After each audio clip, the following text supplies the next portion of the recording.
Hello, ladies and gentlemen, boys and girls, and people of all ages, and welcome back to episode 3 of the Spark Podcast. Woo! Are y'all not excited to be here? I'm excited. Ugh, come on, guys, let's get with the program. But anyways, guys, I remain your host, Ayo, and today I'm joined by my lovely co-host. Tatiana. And today we have 2 special guests, starting with the man on the far right. I'm also Ayo number 2. Thank you. Just making sure we know our place around here. Okay. And I'm Rachel. Welcome back, Rachel. Welcome back, Thank Ayo. you. Welcome back, Tatiana, as well. We're going to start with a little quick game, and it's very simple. Okay. It's if someone just randomly wired you 100,000, just by mistake, and then they call you and say, "Oh, send it back." Are you sending it back? Answer. I will. You will? Yeah. Ah, you're better than me. Yeah, I will. I'll send it back. I don't know. I'm on the fence. You on the fence? There's I no feel fence like- to be on. Well, we could negotiate. I'd say, hey, you got to give me a cut, and then I'll send it. That's if we can agree on that. Yeah, I'm not sending it back. Can't lie to you. 100,000. Like, the first thing I'm doing is I'm booking a trip somewhere. I just tell the person, look, I ain't got your money. Your 100,000 not here. God. But so if you don't send it back, do you tithe it? Stolen money. It's not stolen, technically. Misplaced into your account. So stealing. You didn't steal it. If you don't send it back, you're stealing it. No, I don't know if Is it's this that before black or and white. after they ask? Is this before or after they ask for the money? That you tithe it? Okay, Right. It's not going to be the first thing that comes to your mind. I'll tell you that much. So maybe, Yeah. okay, let's say it's after. To tithe that, like, oh wow, I got 100,000. Like, let me go tithe. Cool, little 10K. Let Give me it to go the church real quick. Let me go tithe. I don't. Well, you already said you're sending it back, right? I mean, Is there a certain Don't amount you mind. wouldn't send back?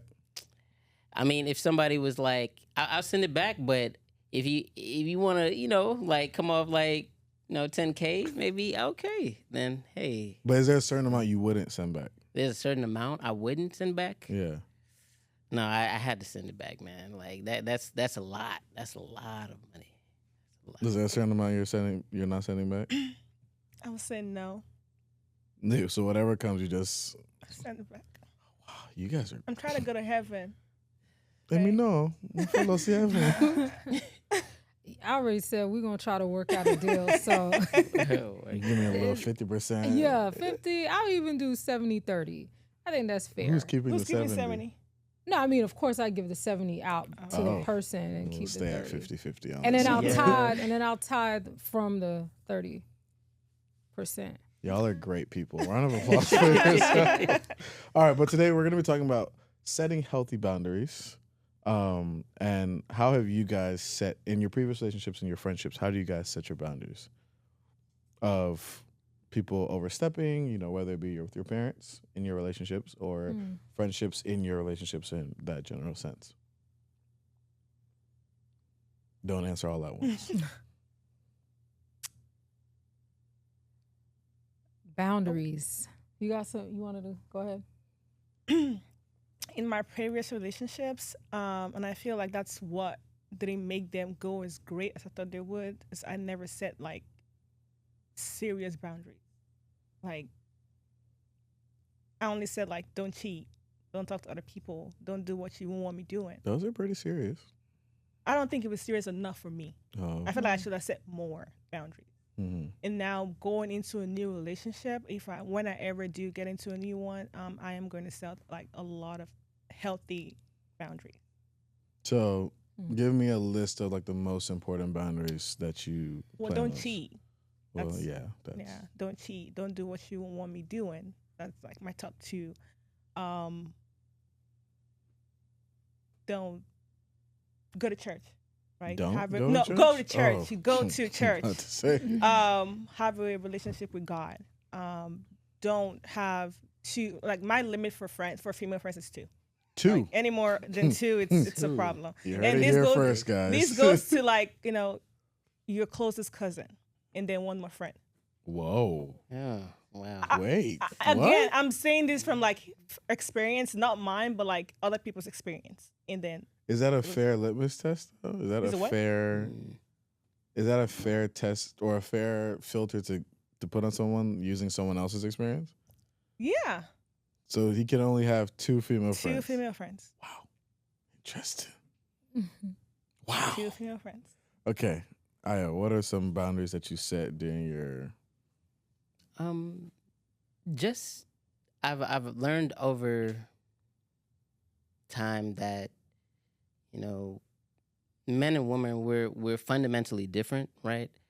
So I've noticed that love is translated differently, right? And so to a woman, love is translated as affection, you know, like, oh, buying like flowers or thinking, calling and whatnot and everything. But to men, love is translated as respect, right? So I don't think you ain't gotta love me, but you gotta respect me. yo? You know, like for real, like because if you I need respect both me, on. no, but if you respect me, that means that you love me. You just contradicted Yeah, yourself, so- no?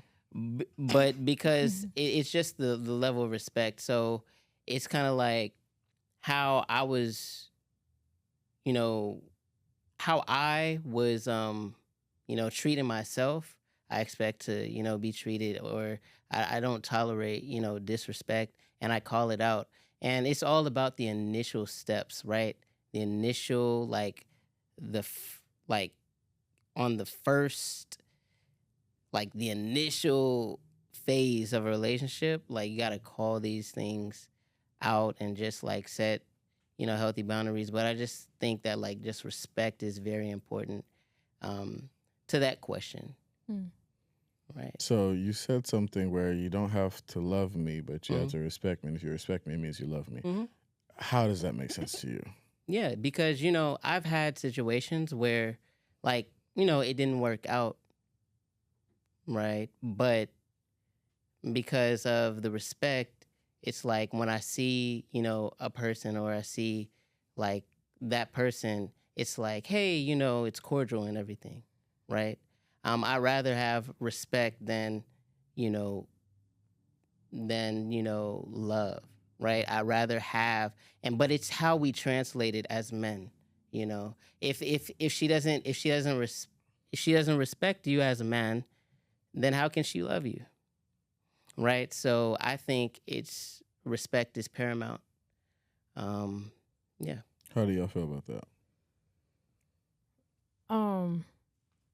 I mean, I hear him. I have heard that. I mean, and also the Bible talks about, right, husbands, love your wives, and wives, you respect your husbands. So I could definitely see that.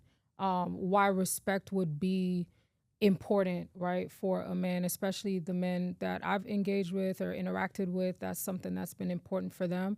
It's easy for a woman to love and care and nurture, but love and respect is like that respect is holding that person at a high regard, and that means that you kind of, that person is more like elevated in your view, whereas you can love someone and not necessarily honor and respect them in the best sense of the word.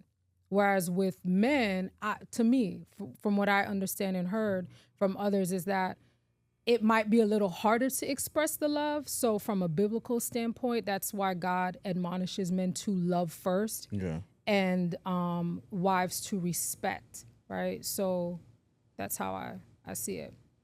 Do you agree with his point of how women translate love? Because you made a face about something. I don't know if you remember the point you were reacting to, but say what you said. You said women translate love as Women translate love as affection. Men translate love as respect. I don't speak for other women, but for me, I want respect too. I translate love as respect too, not just affection. Right, but affection, love,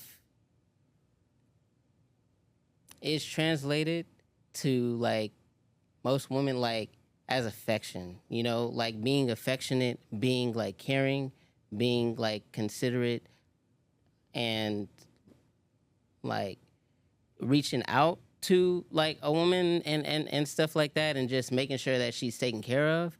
Like those are things that like I see that like, you know, really goes a long way from a man to a woman, right? So I'm just saying like for men, I think like if you say that you love me, then it's to the degree that like you respect me, right? And I'm saying as respect as like, okay, well, she's considerate, she is caring, she is compassionate, and she, you know, checks in on me and everything and things like that. And she wants to be in my presence, right? And it's not like she ever does anything to like, you know, disrespect. Of course we'll have disagreements and whatnot, but it's more so like I feel like respect is, you know, just paramount as a man, like in a relationship. As far as I'm concerned, right? Respect is paramount.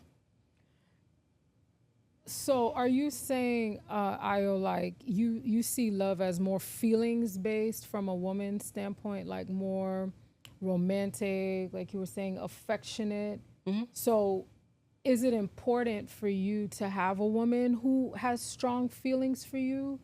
Or is it more of how she treats you with respect? And if she doesn't have strong feelings for you, that's okay? If she doesn't have strong feelings for me, it's not going to last. It won't.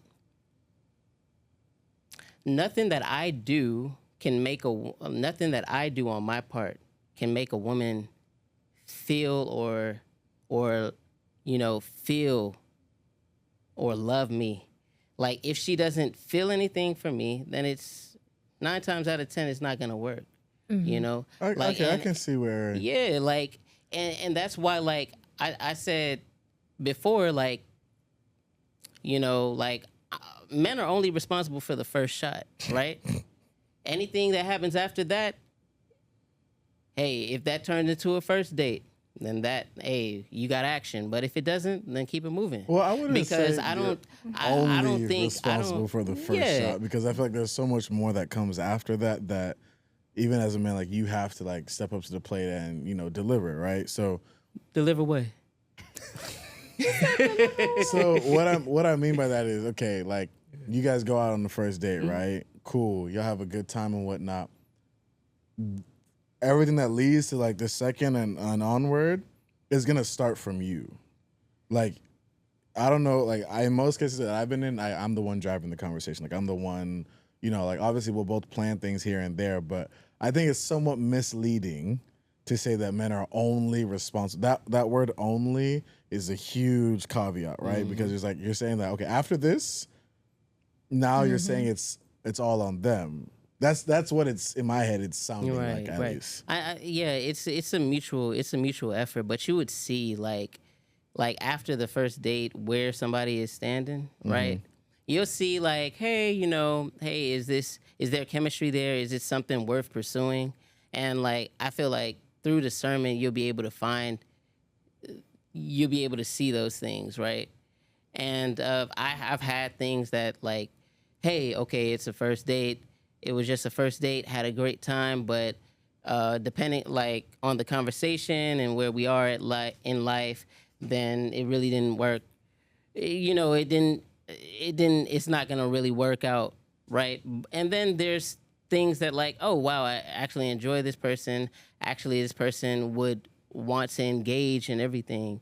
So okay, let me, you know, continue like to, you know, set dates and, you know, see where things will lead. But I feel like as I say, like the first shot, what I mean by that is that like you have to have the confidence as a man to just go up to a lady, because ladies could do that too, right? But it's not, you know, in their nature. Yeah, it's not in their nature, right? like as a man, like you should have enough confidence to be able to go up and just be, hey, you know, this and that, and see where the conversation leads. And if it leads to somewhere that like, hey, well, I would like to have another conversation with you, like, then we'll see. But if it doesn't, then okay. So you would say, like, synopsis of what you said is basically your biggest boundary is that she has to respect you. Yeah, respect. So what would you say your biggest that you plan on setting or that you set when you're in relationships? Things that are like no-goes, like we're not doing this, we're not doing that. So first of all, boundaries, for me, it's different than barriers, right? So boundaries are more like based off of my values, how I see the world, how, you know, value driven, right? And barriers are ways to keep people out. A lot of times in the conversation, people are talking about barriers and they're mixing it with boundaries. So for me, boundaries are based off of my values when it comes to my faith, when it comes to my beliefs and things like that. An example of that is when I'm in relationships, romantic relationships, there's a level of physical boundaries, right? So I believe in affection. I believe in showing affection to my partner. However, there's a limit to that. And it's important that that's communicated in the beginning and not let people assume, either for me or for the other person, that, oh, I believe in certain things. And then, you know, when we're in a situation and I'm pulling back and they want to go forward, you know, that's going to create a clash. And so, for example, that's a physical thing. Emotionally, I have boundaries. Like, I'm not going to tolerate, because I believe in healthy communication. I believe in speaking my mind, even though it could be an upsetting topic, but I don't believe in demeaning somebody to get my point across, and I don't believe in somebody speaking to me any kind of how just because they're upset. So that's a boundary for me. And if that happens, there's going to be a consequence to that where it's not going to happen again, right? So when people are communicating, you know, all of a sudden they're swearing and they're saying all sorts of crazy stuff, that I'm not going to tolerate that. I even think spiritually too, there should be some boundaries in place when it comes to that. Like, you know, I don't know, I mean, we're all Christians, but some people, you know, do certain things together spiritually. And I think we have to be careful to some extent not to get too connected or form spiritual bonds beyond what the relationship is, right? So do you think that, I saw a podcast with, was it Tim Ross and Lecrae, I think it was, where they were saying like couples, like when they're dating and whatnot, shouldn't necessarily pray together or like do Bible studies together. How do you feel about that? You know, I kind of felt the same way too. Really? I kind of felt the same way. However, I will say, in my actually current relationship, we have, you know, we do pray together, and it's powerful. It is powerful, but I do think that it's something that you want to assess and not just jump into it, to create like this routine or to create this bond that may not necessarily be there yet. So I think as the couple goes together and they grow and they build on their commitment, then of course they can express themselves through prayer and seeking God's guidance on the relationship. But, you know, certain spiritual practices, I think we kind of got to be a little leery. And this is at what phase of the relationship? I'm not saying it has to be at a certain like phase. I think you just have to look at where your relationship is. So if I'm not committed to somebody, right? If it's somebody I'm talking to or casual, like I don't need to be on a prayer call with you. Okay, well, I mean, a prayer call is different from, we're not like, doing Bible study. You a know prayer what I'm call, saying? but you know, a prayer call is different from just like, hey, you know, like I've been dealing with this, I need some prayer.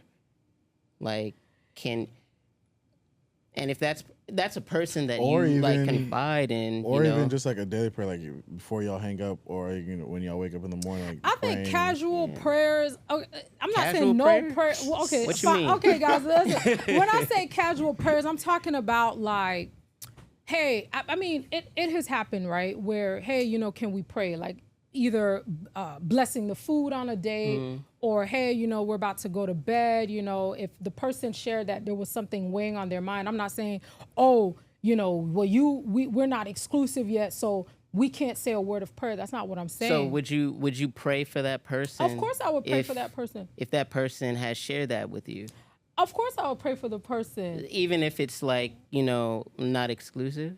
I would pray for the person, but at the same time, I would be careful too that I'm not being to a point where this person is seeing me as like this spiritual, I don't know, like companion along the way. Yeah. You understand? Okay. But would you like, what if I called you, right? And I said like, Would hey, you I pray need for some me? prayer. I need some prayer. I'm going in for this you know, interview and whatnot. Would you pray for me? Of course I would pray for you. So I don't know. I think I kind of get where, like, your mindset is at. It's like, I think because praying is such an intimate act, it's, you want to save it for when there's a level, like a very solid level of commitment, right? So like, if you know if you feel comfortable and confident that from month 3 onwards, you guys are solid, and that's something that you want to explore doing, sure, go ahead, right? Whereas in other cases, people are like, you know, 4 or 5 months in, they're still not necessarily like, you know, full throttle yet, right? But I can resonate, right? Like I like to pray with my significant other. I make sure like that's something that we do. One, pray for each other when you're not necessarily together, but then also pray together, right? That you make sure you guys are growing in the same direction, I guess, and you know, and one, you take turns, right? But I also agree with her too. I'm not doing that from day one. Right, not like, day one. I'll pray for food on a date. Yeah, like, sure. food Right. and stuff like but I mean, if somebody just, I'll just say this and I'll leave it at this, right? If somebody called and, you know, we're dating, whatnot, and this person called and, hey, they're asking for prayer and whatnot. Hey, can you pray for me? And I would just be like, yeah, there's no issue with me praying for a person who's asking for prayer, right? But I understand where, like, you know, the thing is, because, yeah, so I just don't I think see for the point she was trying to make is that if someone, like, if it was about a specific thing where it's like, oh, hey, I have an interview coming up, you mind praying with me? Cool, like that's. But I think it's making it to where it's like almost like the norm. Yeah, like it's a habit. It's It's a habit. Yeah. And I think it's beautiful that couples should grow spiritually together. Yeah. Absolutely, right? We would hope that, like, if you are with your person, they're pointing you towards God, and they're influencing your journey, right? You're inspired by, and spirituality in a relationship, it doesn't necessarily have to be about praying together or reading the Bible. It's just sometimes it could be a word of encouragement or what they learned from church or what they heard, you understand? So it doesn't necessarily have to be like this specific way. I think that there's other ways where we all encourage each other and we can inspire our partners, but we just have to be careful with certain habits. Spiritual journey is one of them, that it could, you know, influence, you know, so it's still very intimate. And so we still want to protect that for the times when the relationship can sustain that type of intimacy. You know, so the Bible says like to flee from all forms of temptation, right? So, and what the biggest temptation that I guess people in our generation face is lust. It's, you know, physical, right? That, because for me, I know one of my love languages is physical touch, right? So, in that realm, what would you guys say are some practical tips for people to like practice or to set up boundaries in that specific sector? So, because I know I've heard some couples say like, yeah, no, we don't kiss, we don't, you know, if we're hanging out past X amount of clock, we always have a third person with us. What is some things that you guys do? Damn, everybody looking at Rachel, go ahead, girl, take it. I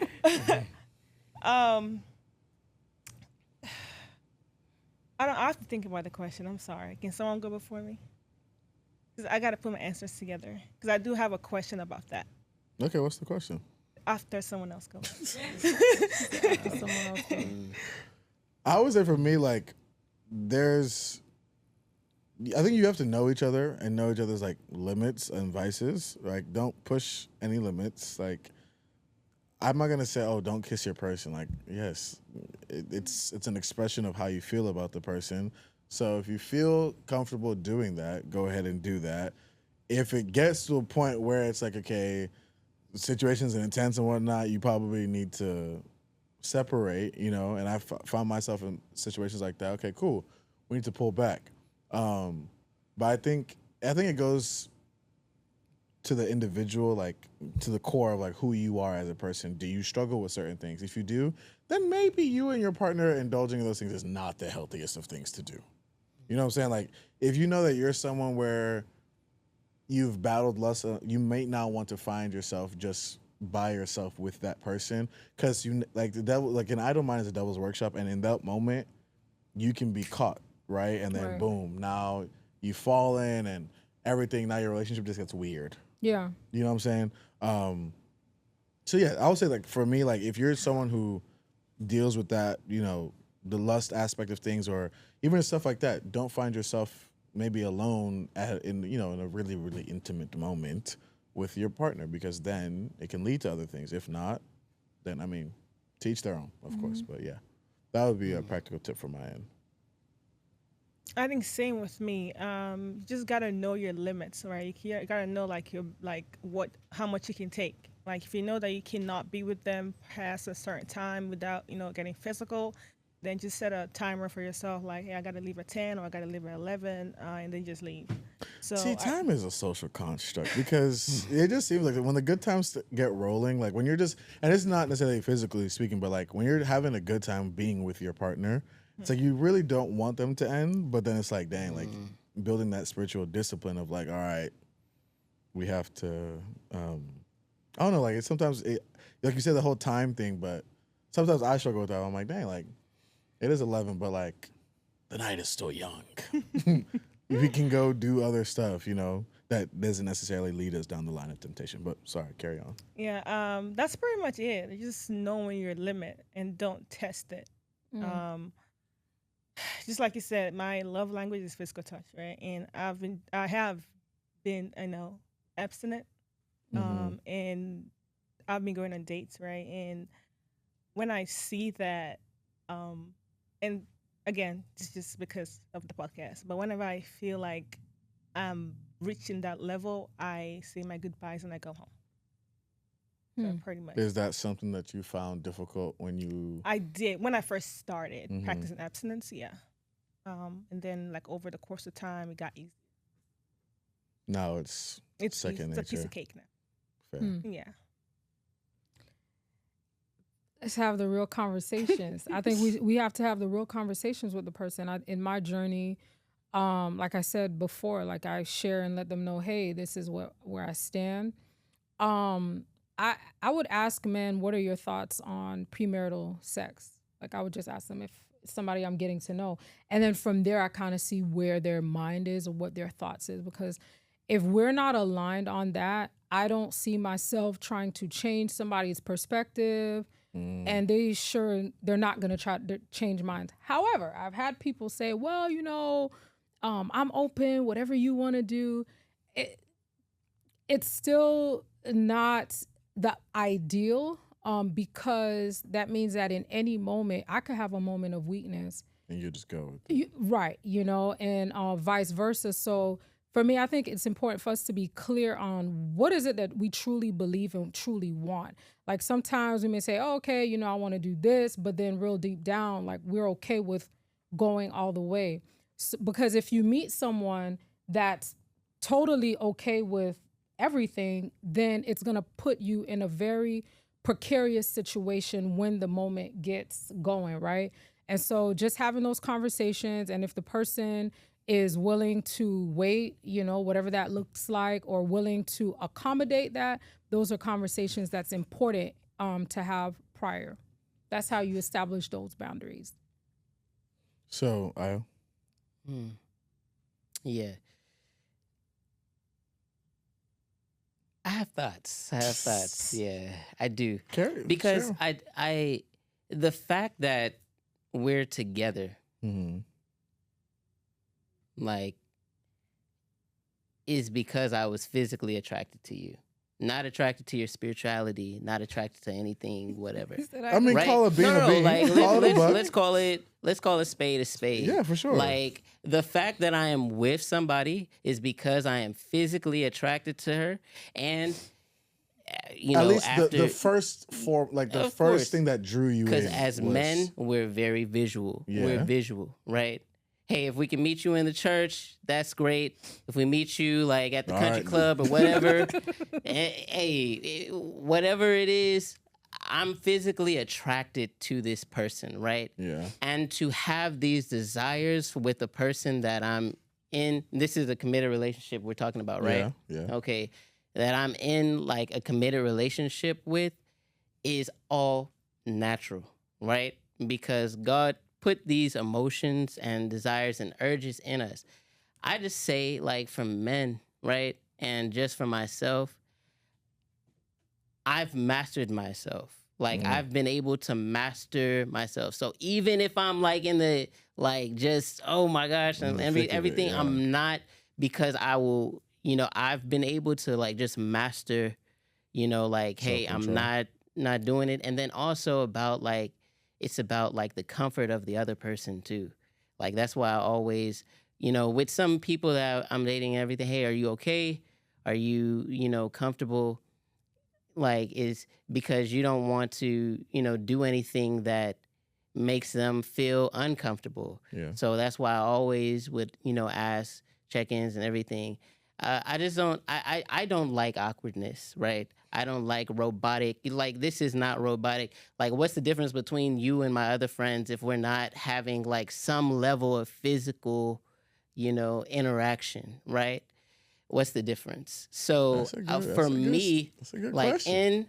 In an intimate relationship, in a committed relationship, of course, but of course, like, if she, has those, boundaries and everything, of course, I'll respect those. And it's all about like the comfort of her as well, right? I don't want to do anything that makes her feel uncomfortable, that makes her feel out of place. So that's how, I would approach that. So what are we talking about when we say like the expressions, right? Because I feel like we're speaking in general. And, we're believers, and you said, God created us in a certain way. You mentioned holding hands. Some people don't kiss. And I know of that too. So what would you say, or to anyone here that can answer, like, what are some expressions of physical attraction or physical affection that is appropriate without denying, or without it being like, okay, this is feeling like a friendship versus a romantic, right? So what would be a healthy way of expressing, I guess, what's okay? I mean, I know for me, like, what I like is head scratches. I can't lie, those be going crazy. Head and back scratches, oh man, creme de la creme. No, but that's a personal preference. But I think like the typical ones, like, okay, you can hold the person's hand. It's okay, guys. You can kiss the person within reason. What's within reason? If it's leading to you people wanting to have sex, okay, cut it off, right? Like, if you feel like every single time y'all start making out, you're going down that path, okay, then maybe let's take out the elephant in the room, right? And you can hug the person. Am I wrong in saying any of that? No, I mean, I think. Now, don't get me wrong. There's levels to it. Right. That's what I'm saying. There's levels to it. There's levels to that stuff. That's what I'm saying. That's the thing of knowing, like, limit. If you know that, like, over time, let's rip the Band-Aid off. If you know what your person likes, right? You should as you get to know them. So if you know that, don't go and do exactly what they like, knowing that it'll lead down this path. If you do that, now you're purposely, in a sense, tempting yourself, right? Like, let's be so for real. Like, as a guy, you know what you like. If you let that woman do that to you, you're likely going to fold. Like, be so for real. Well, not Ayo. He's mastered himself. But in the general sense, like you know what you like. You know what as you get to know your partner, you'll know what they like. Don't go purposely antagonize. Don't go like attack that what could be a weakness for them for the sake of gratification. But feel free to answer. I would say holding hands, hugging, kissing. In my case, scratches. Yeah, and I think that's all, appropriate, like you say. But I really just don't want us to get into a place like, robotic and everything. Like, if it's not natural, I'm out. Like, I'm out. Like, if it's not natural and whatnot. But I understand what you say.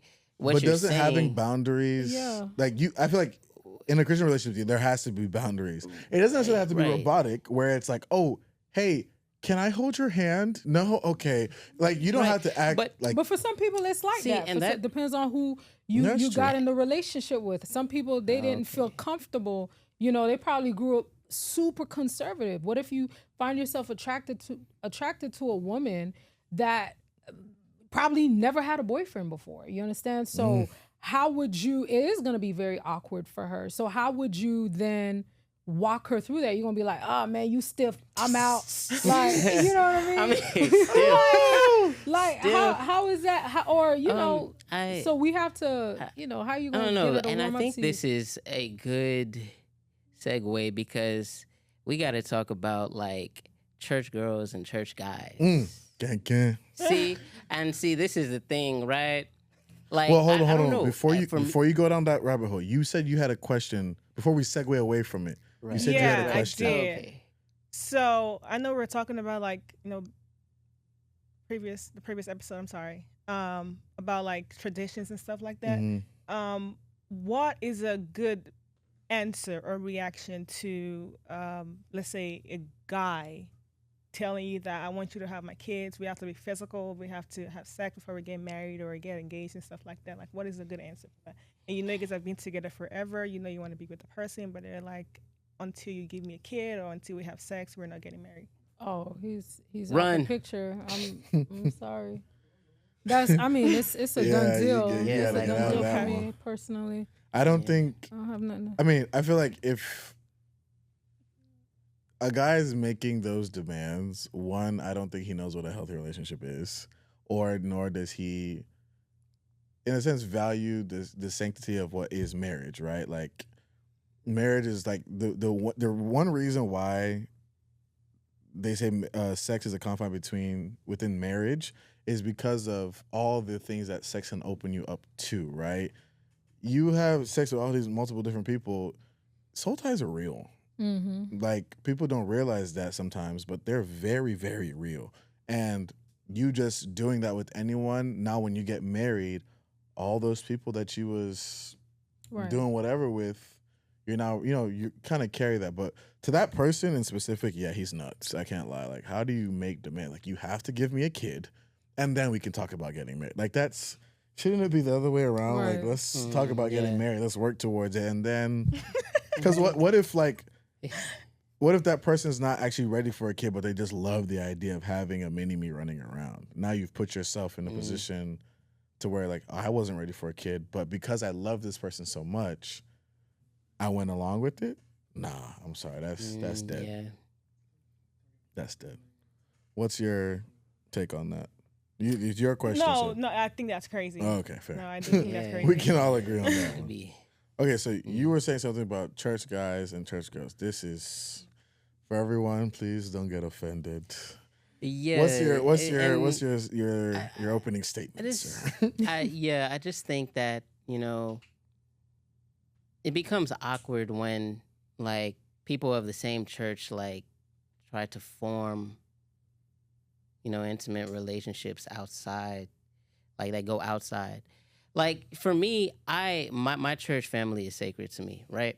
So I won't, yeah, there's beautiful ladies everywhere, like everywhere in the church, right? But if Emphasis it's on not, everywhere. everywhere, just everywhere, right? But for me, I just would not like. I choose not to, you know, like date within, because it's very sacred to me. Now, if I find somebody of like, maybe the same parish or maybe somebody who is, a believer and goes to another church and whatnot, then okay, cool. But yeah, like the church thing, just yeah, it's just very awkward. Do you think there's too much familiarity? Is that why? Yeah, It's a and you don't no-go? want people in like your business too, right? I don't. Well, so And coming from someone who used to not date at their church, I think people knowing your business is based on how much of it you allow to be known, Mm-hmm. right? So, like, if you're someone who is constantly just, people are gonna know your business, right? yeah. Or if you end up dating someone who is like that, I think there needs to be a conversation where it's like, look, I'm not a very public person, so like the things that happen between us, I would like for them to stay between us, right? Right. But I can understand your point of the familiarity thing, where it's like it can be hard because it's like, okay, you've known this person for so long, you've seen them a certain type of way, but then you get to the point like, oh wait, hold on, making that switch, is that kind of Yeah, and just the thing is that you don't want. What if it doesn't work out and then something happens and whatnot? You don't want to have like bad blood within the place where you go in fellowship and connect with God and things like that. So that's why I don't like. Hey, but we'll see. But I just don't want to have like any issues. Like if it falls out and everything goes like awry and everything and things and stuff like that. And also just keeping it like if you have like something beautiful, right? Like you have somebody that, hey, maybe we can go the distance, we're in a relationship and everything. Not everybody needs to know about like what's going on. Only a few people that you trust and you build Yeah. rapport with, right?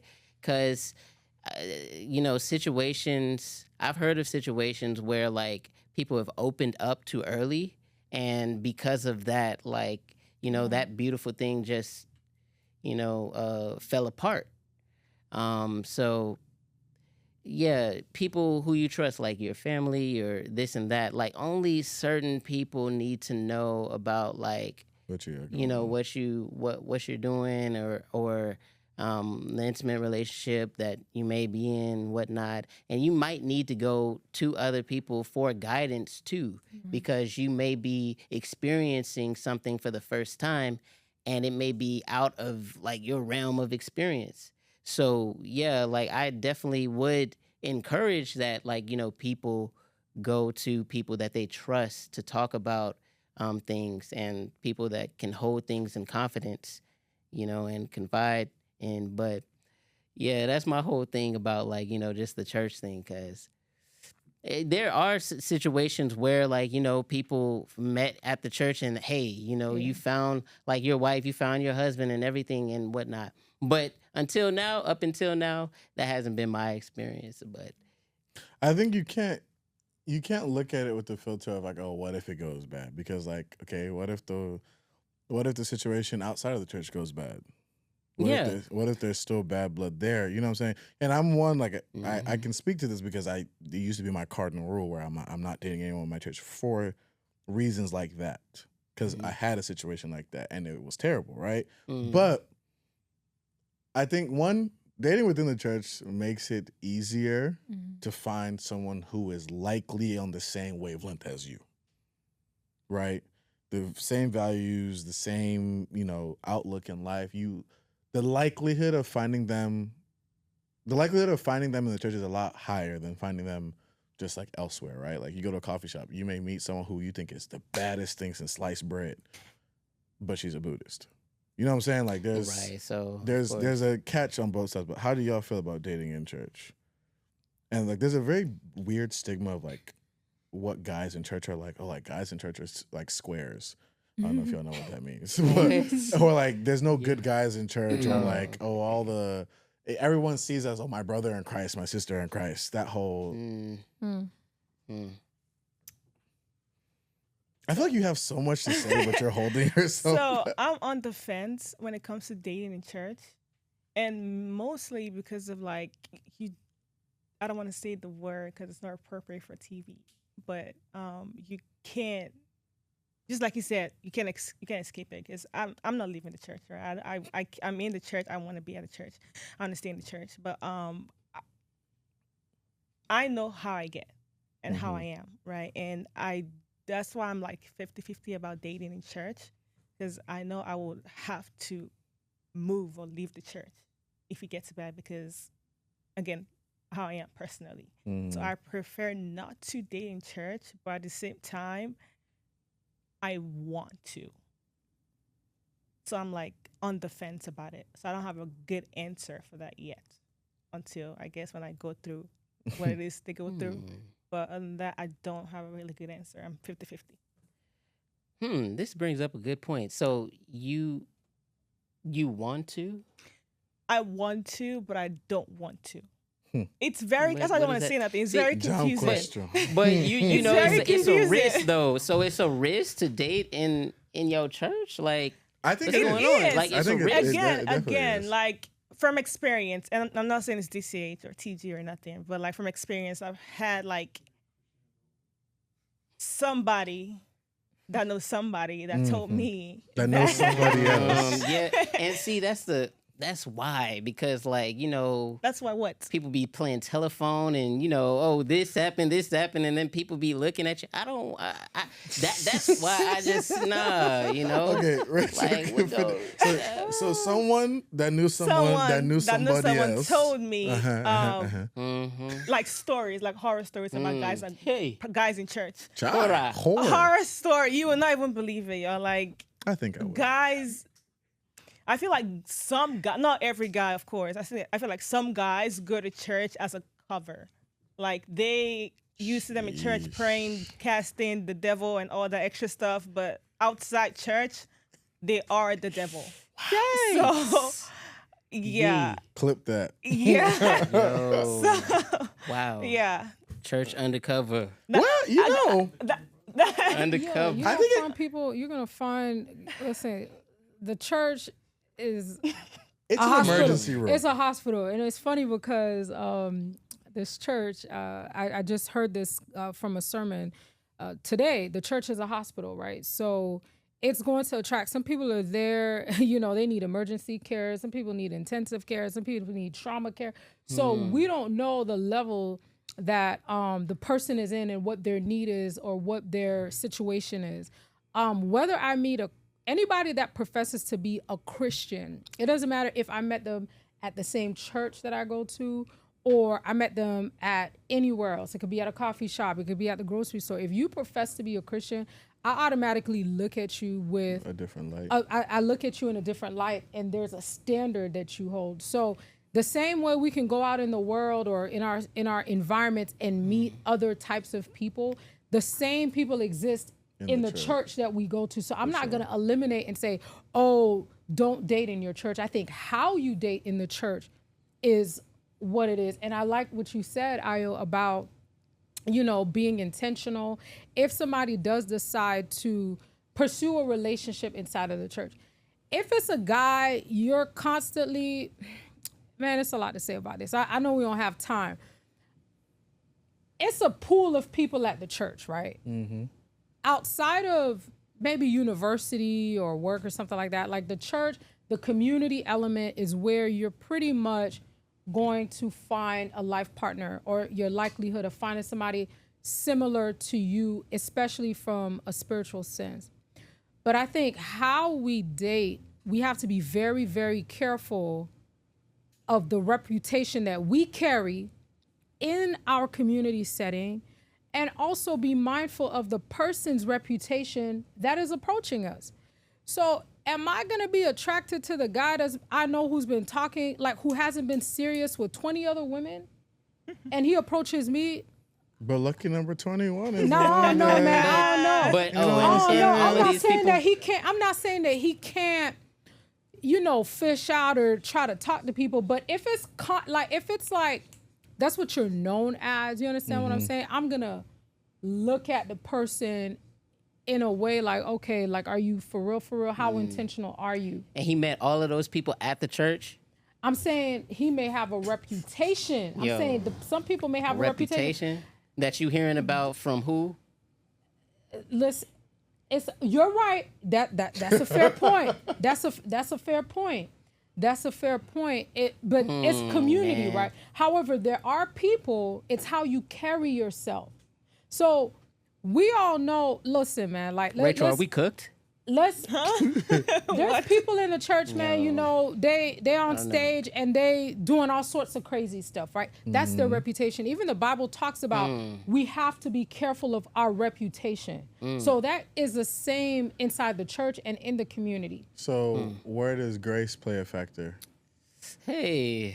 I think grace plays a factor in many ways. You talking about me personally? If I was advising Grace somebody, is grace. Grace, I think that giving them time to display their true intentions. That's the grace.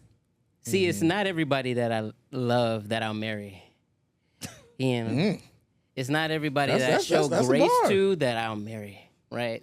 So love is not enough, right? Grace is, I can grace, but you love people, but from afar, Yeah. like, Stay over there. stay over there, But he's talking But- about grace in terms of the person who has been, Like, who's had a reputation. He done Am I turned right? around. He done baptized. He done.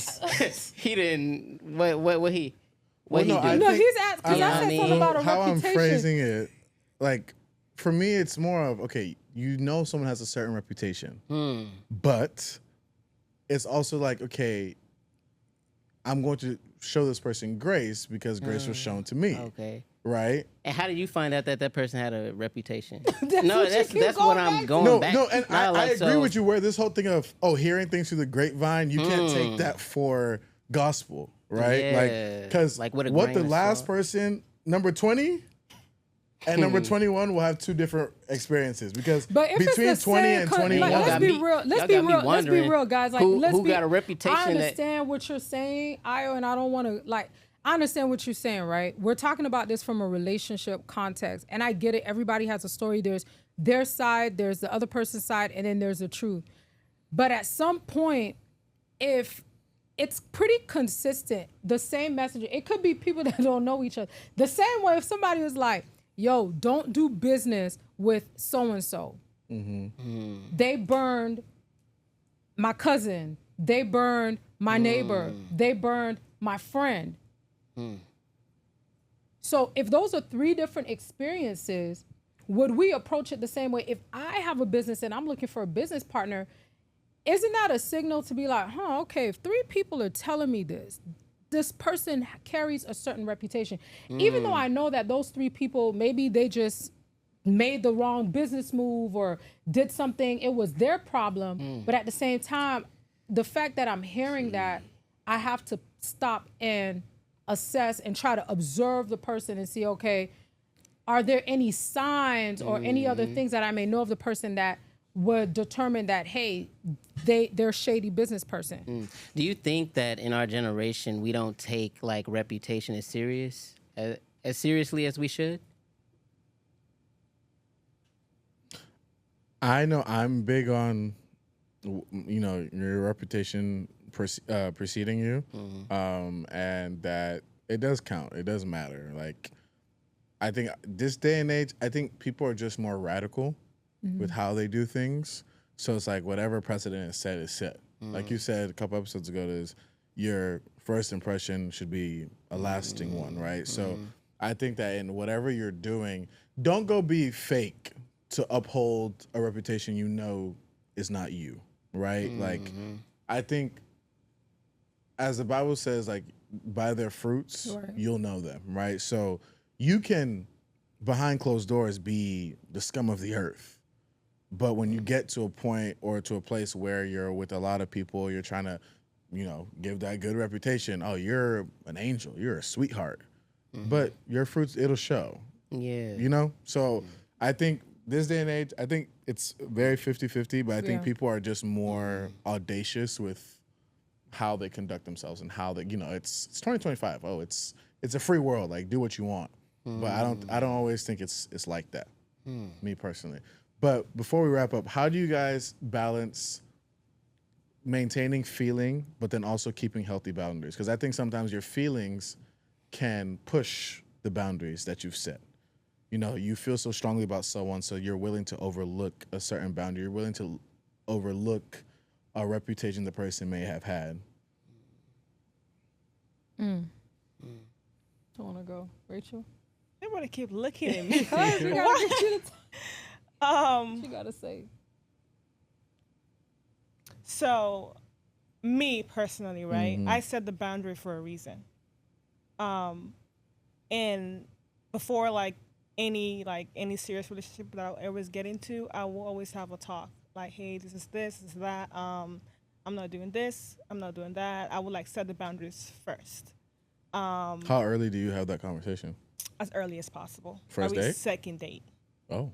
First date to fill them out, see how it is, how it's going. If you guys match, if you guys can't go on a second date. Now the second date is where I will lay my cards on the table and then talk about boundaries and what I'm not going to take in a relationship, and I will want them to tell me the same.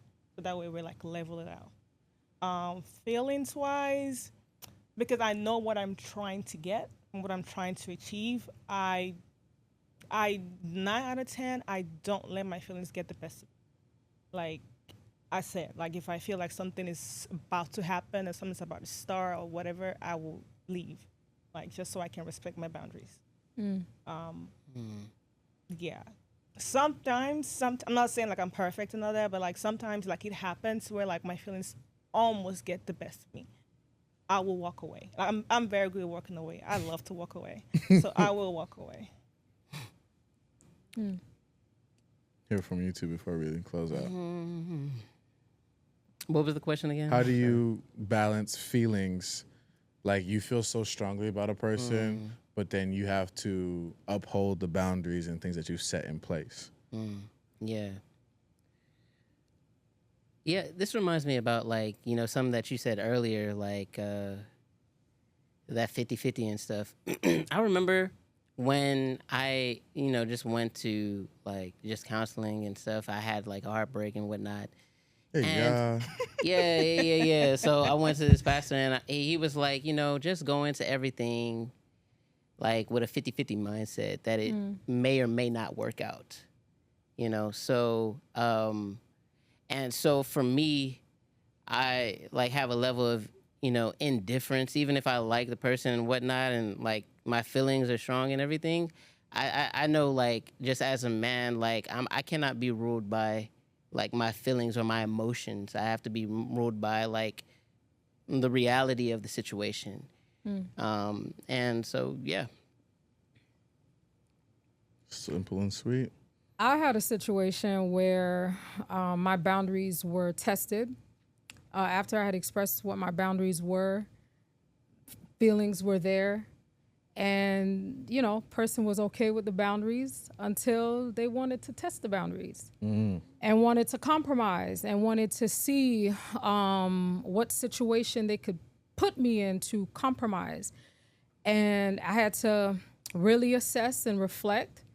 And I even questioned, man, okay, maybe I could make a little compromise. Maybe I could just, instead of giving them 9, I'll give them 6, 7, 5, 4. Sorry. You understand? Because it really shouldn't have been 9 at all, right? Sure. So that's what they were asking. So it took some time, and I remember I had asked a couple of friends, man, and it wasn't a big deal, but at the time, because I said it, I had to keep my word to myself, and it was a boundary.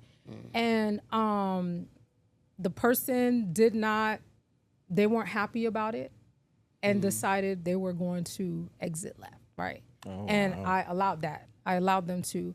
And of course, they're reaching out. Oh, I'm sorry, blah blah blah. No, it's too late, Always fam. trying to That spin door, the block, spin the man. block. Doors. It's too late. You made your decision. That's fine. But then they see. Sometimes people will. They'll admire a boundary. I've had people admire the boundaries that I hold until it doesn't benefit them. And then when it doesn't benefit, they'll try to see how I can bend. Yeah. And then the same person that said, well, I admire you for keeping your boundary would then criticize me for keeping my boundary. And then after the fact, realize, oh, she wasn't playing.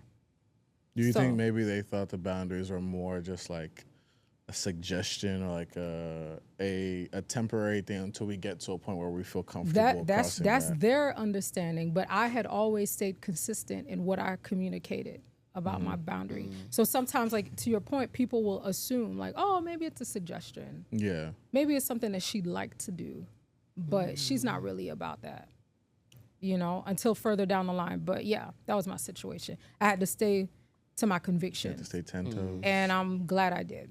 Fair. Yeah. We don't know what that person's doing now, but I think for me, before we wrap it up, is I'm one, like kind of what Rachel said. I know where I want to go with this person, and if I already have those strong feelings, it means that there's a possible reality of that happening. And I'm just like, I know that getting into this argument, introducing sex, doing whatever the case may be, would lead us completely off the path of where we're trying to go.